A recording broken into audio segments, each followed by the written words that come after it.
Hi, everybody. Welcome back to the NWOET vlog. Know It Now with NWOET. We're talking about technology integration week to week, different topic, just kind of sitting around chatting about it. And this week is tech integration. Do I have time? As always, the resources, the videos, are located in two places. You can locate everything on the URL that's on your screen right now, or you can go to our YouTube channel, NWOET Tech Time, and just search for NWOET Tech Time, however, and our YouTube playlist will come up, which has a lot of asynchronous learning that can happen for you. So the technology integration, do I have time? I see this from two different perspectives. One, the time that's managed by the school district and the administration with PD days, allowable hours allotted for the teachers to learn, professional development days, however that's worked. And then the personal time of the teacher, and I've experienced both of those with several of the contracts that I've been doing this year already, where the school district has to find time for the teachers to learn, but also we have to find time to implement those things with the teacher. And so sometimes that requires at-home time, sometimes it requires during planning period, lunchtime, not always, but if the district does not have professional development days where you can learn those technology skills, then maybe someone take over your recess. That's what we've been using at this one district. And the principal or the guidance counselor or one of the teacher's aides watches the recess while the teachers put in a request to learn a specific technology. And then it's a lot of fun because it's geared towards them individually. It's only these grade levels only have 2 teachers per grade level, so it's a smaller district. So we only have 2 teachers at a time, very personalized. And then there's other times where they're like at gym class, the students are at gym class, and then the teacher can meet with us. Or some people do use their lunch in their conference period because they really want to know how to utilize that technology. So that's the 2 perspectives I see of how to manage time, but it will take some time. How do you see it, Roger? Well, one of the things we're all stressed. We all have more things that we should be doing than we're going to be able to complete, whether it's, for family, for home, for personal, certainly for work, for school, for technology. Take a look at, even if you have a full day of PD, even if you have a day of PD, even a follow-up PD, you're going to get a lot of different ideas and technologies and tools and, Kahoot and Learn 360 and video streaming and creating Zoom links. And you're going to have this whole bushel basket full of stuff running around in your heads. And it's like, pick one of them. Just pick one that sounds to you like, hey, this can help. This can help my kids learn. This can help me do a better job with my students. And maybe, if you pick really carefully, it's going to end up saving you some time. My favorite thing of tech of all that time, posting your lessons online and posting links to your classroom resources, your worksheets, your handouts, your review sheets, what page you're supposed to go to in the textbook, whether it's an electronic or traditional paper. It saves you time, and in an hour, you can learn how to do that. So pick one thing that you think is going to help you and just do it, and honestly, in an hour, you can have learned it. And over the next week or two, you do it 2 or 3 times, whatever it is you're doing. And you're going to say, hey, I got it. And my kids appreciate it. And you help your students learn it. You help your parents learn to do it. And the other thing with time, what are we here for? We're here, the time we're spending in school, the time we're spending teaching our students is to prepare them for the rest of their lives. And if there's one message above all others, I'm saying, certainly health, welfare, emotional well-being of students. But when it comes to academic development, the thing that's most important is that we prepare them for the rest of their lives. And our students are going to be learning to use technology as part of their jobs forever. I mean, even if you're not going to college, technology is going to be part of how you keep your job, how you retain your position, how you learn the next new cash register that comes into McDonald's, whatever. So we have to help our students learn to use technology now in the classroom so they can use it forever. So, the time you spend on technology, it may not seem like it's helping with your learning learning objections. There we go, Freudian slip. Learning objectives, two-digit addition, conjugating verbs, whatever.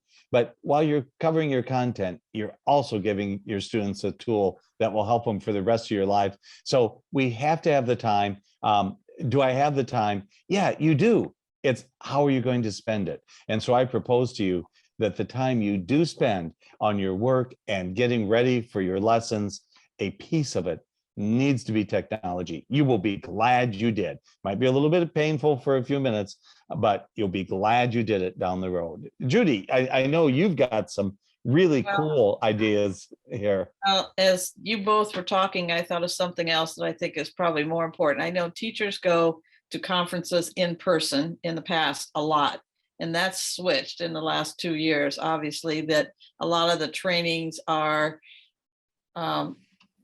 Zoom trainings, recorded trainings, or whatever.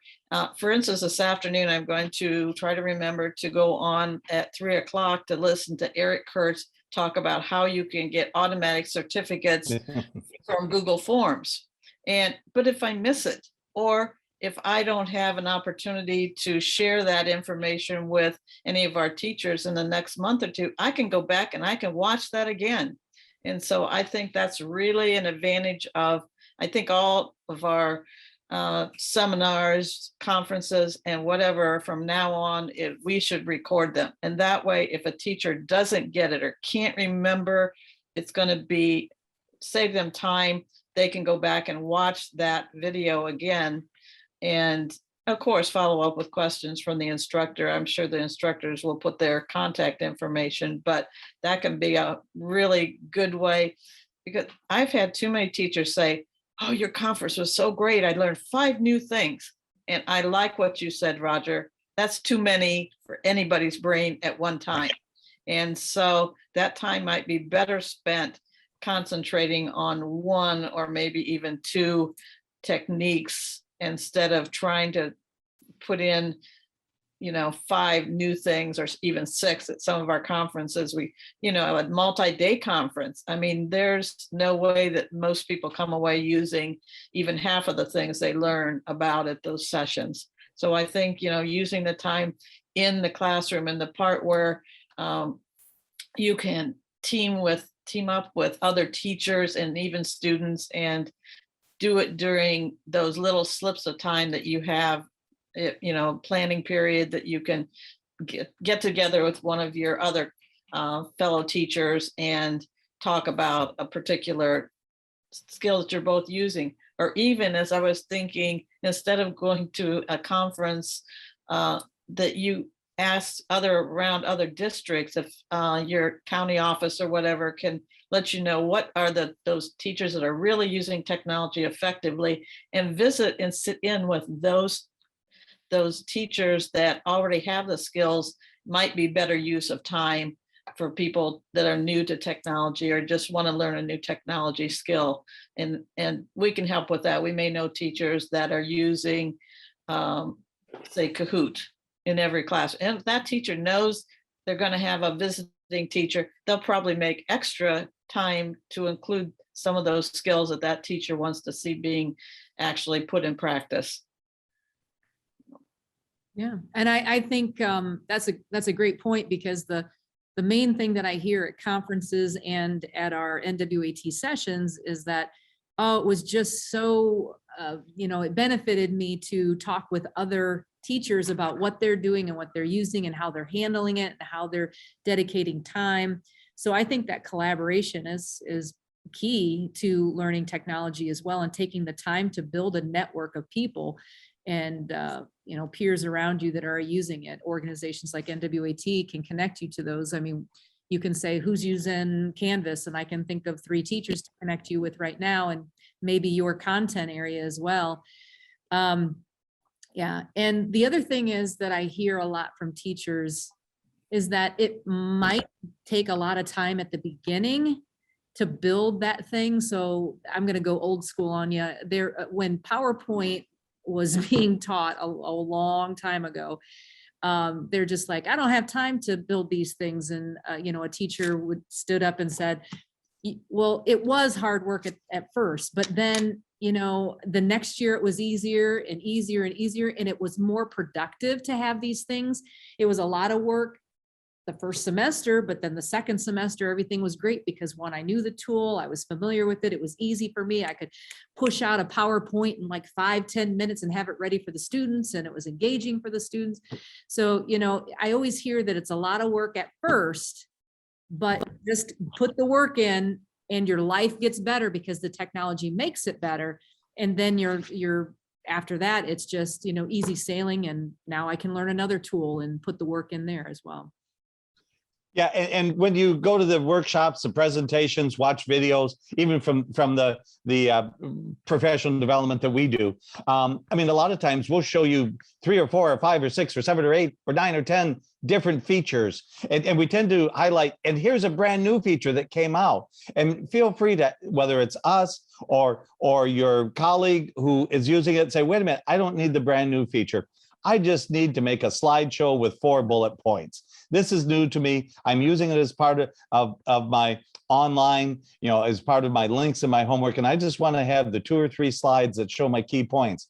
It's like, okay, fine. Just put them up there. You don't have to embed pictures and design and et cetera, et cetera. It's great if you do, but just, look at the basics. What do I really need in order to make this useful to me?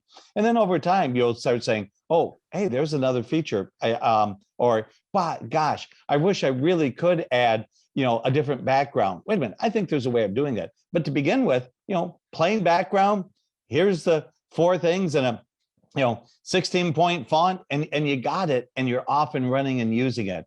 Again, Kahoot, Seesaw, the list is almost endless of the tools that are out there. You don't need to know every feature they have. Just grab the features that you need that are going to help you in your instruction to begin with. And it's okay to build over time. It's okay if your website, if you do a Google site or whatever, it's okay if it doesn't look as fancy as somebody else's. Start the communication, start the information exchange with your students, and then you grow from there. And I think that's a tremendous time saver, is say, you know what, this is good enough. It's okay. It does the job. It doesn't have to win an award. Agreed. Very good points there. Judy, you have anything else you want to add, or y'all Well, good? I think it would be really helpful if the administrators think about the technology skills they're hoping all their teachers gain, and will plan special times, maybe a designated 15 minutes at the end of their regular faculty meetings, to talk about, well, what did you do this that you want to share? A sharing time. Maybe at first it's a lesson about one teacher that's found this new tool, and they share something, and maybe they can, this team teaches some skill, and then next month they follow up on it, and the 3rd month they have a new skill, just a little bit at a time, and they'll know which particular faculty members are the most skilled. And sometimes they don't have time to learn that in the teacher's lounge because they don't go to the teacher's lounge. They spend it with their students. And so they really don't know which staff are using particular tools or new tools. Yeah. That's a great idea. I like that. In fact, one of the teachers we met with the other day said, could you please get us some teacher meetings? And I said, to do technology? She goes, no, just a teacher's meeting. So now that you've said that, that gives me an idea that if we, step 1, at this district, get the teachers in a teacher's meeting, that we implement that. That's a great idea, Judy, that at the end of the meeting, someone shares a new tool that they're using, or someone like brag time, celebration time for them. So that's a great idea. I'll give you credit for it, but I'm going to swipe it from you and use it. And remember brainstorming kind of concept. Don't make fun of somebody, or don't, you may not be intentionally doing that, but don't say, gosh, do you know this would be better if only you change the background, or do you know you can add an automatic form to this? Rejoice on what they've done. Don't make it look like you haven't done quite enough. It's like when you go to a bake sale or a church dinner or something, and here's this cake, and they've got it all down, and it was like, this cake was great, but it would have been better with chocolate frosting. No, don't do that. Rejoice and congratulate them on what they have accomplished.